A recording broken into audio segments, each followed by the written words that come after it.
dans une vie d'artiste, il faut aussi prendre en compte ce point d'équilibre quand même.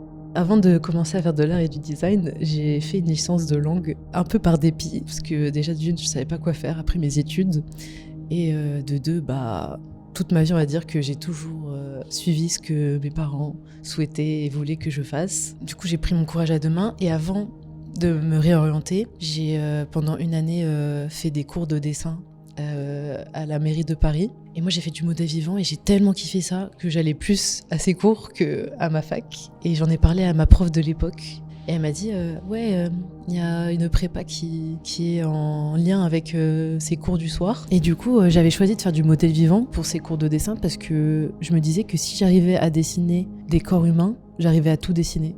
Dans ma pratique, c'est un peu ce que je fais. C'est vraiment faire sur l'instant T, vite. J'aime pas... En fait, je suis un peu impatiente dans la vie.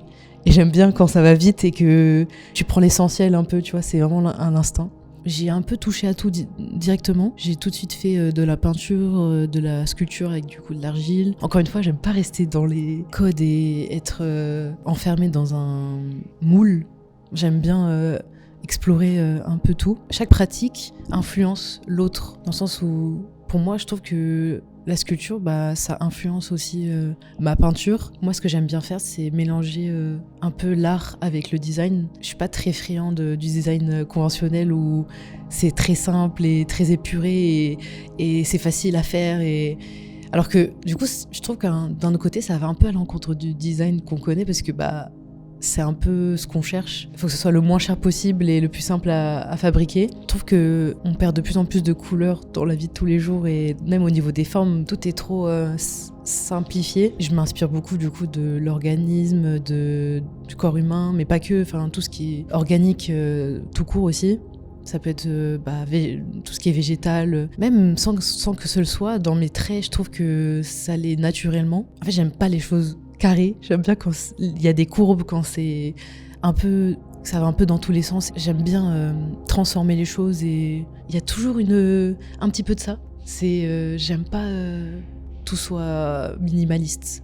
Du coup, dans la céramique, je trouve que c'est assez bien comme médium parce que c'est toi qui crée ta pièce, c'est toi qui fais ce que tu veux. Et je trouve que dans mes mains, cette notion de déformation, elle peut se faire naturellement et comme j'aime bien un peu tout déformer, tous ces côtés de ma personne où on m'a toujours dit que c'était un peu négatif, qu'il fallait changer, etc., j'en ai fait un peu une force.